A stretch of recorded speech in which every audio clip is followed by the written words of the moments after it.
મિત્રો નમસ્કાર, હું ડૉક્ટર મહેશભાઈ તળાવિયા આપનું હાર્દિક સ્વાગત કરું છું. મિત્રો, ઘણા બધા વિડીયોઝ એક કબજિયાત માટે આવી ચૂક્યા છે, જેને આપણે અંગ્રેજી ભાષાની અંદર કોન્સ્ટિપેશન કહીએ છીએ. હવે આ કબજિયાત એ આયુર્વેદ અતિ ગંભીર માને છે.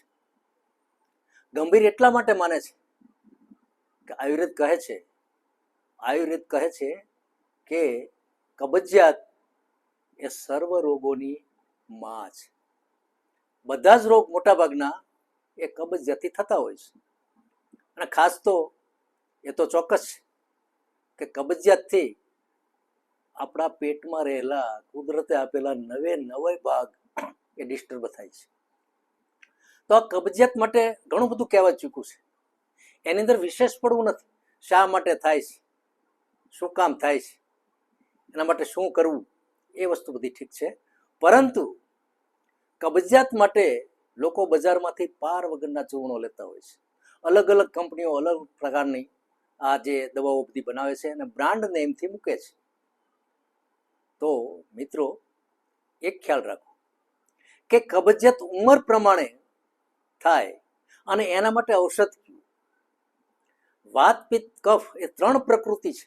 અને 3 પ્રકૃતિની અંદર કઈ બાબત એવી છે કે તમને નુકસાન કરે છે, અને એ નુકસાન કરે છે તો એના માટે જે કાંઈ દવા છે એ પણ છે. હવે દાખલા તરીકે આપણે જો નાના બાળકને કબજિયાત થઈ જાય છે ત્યારે મિત્રો સામાન્ય રીતે બીજી કોઈ દવાઓ વાપરવા કરતા ગરમાળાનો ગોળ એ ઉત્તમ છે. ગરમાળાનો ગોળ કોઈ કંપની બનાવતી હોય, નહીતર આપણે જાતે બનાવવો જોઈએ. ઇઝી છે. એની સિંગોલી અંદર તો ગર્ભ કાઢી ઉકાળી અને ઘટ કરી નાખવાનું, એકદમ ઘટ ગોળી વળે એવું. એને ગરમાળાનો ગોળ કહેવામાં આવે છે. 2.5 મહિનાથી માંડી અને 2 વર્ષના બાળકને આરામથી નિર્ભયતાથી આપી શકાય છે. 250 મિલીગ્રામ 500 મિલીગ્રામ સુધી મેં આપેલ છે. અને આ એકદમ નિર્ભય છે, કોઈ જાતની એમાં આડઅસર નથી. તો બાળકને જ્યારે કબજિયાત થાય ત્યારે વિશેષ પ્રકારના તીવ્ર ઔષધો વિરેચન માટે આપવાના થતા નથી. લેક્ઝેટિવ પણ આપવાના થતા નથી.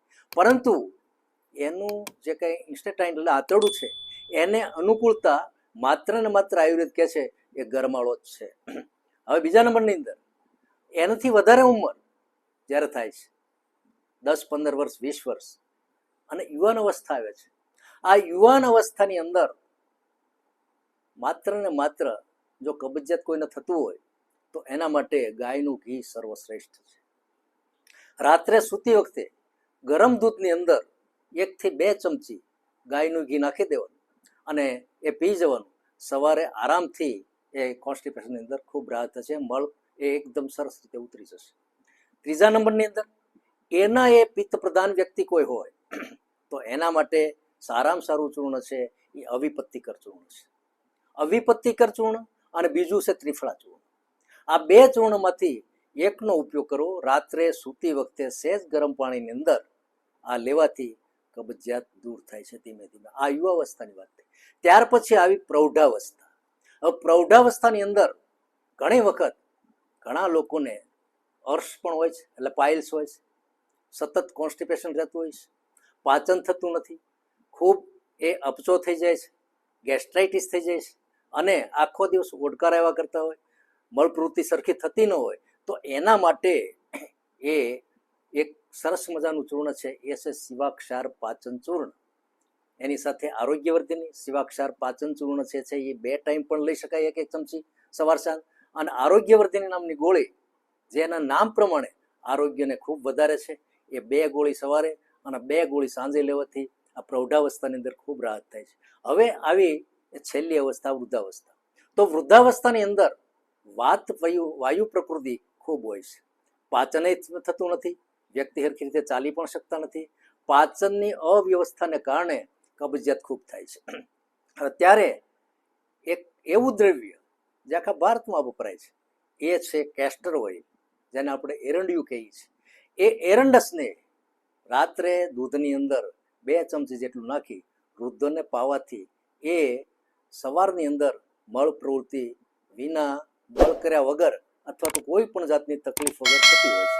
ઘણાને એ સ્નેહ એરંડ નામનો સ્નેહ છે, એરંડિયો કેસ્ટર ઓઇલ, એ પાચન થઈ જતું હોય છતાં પણ એના સમય જતા એનું કામ ખૂબ સરસ કરે છે.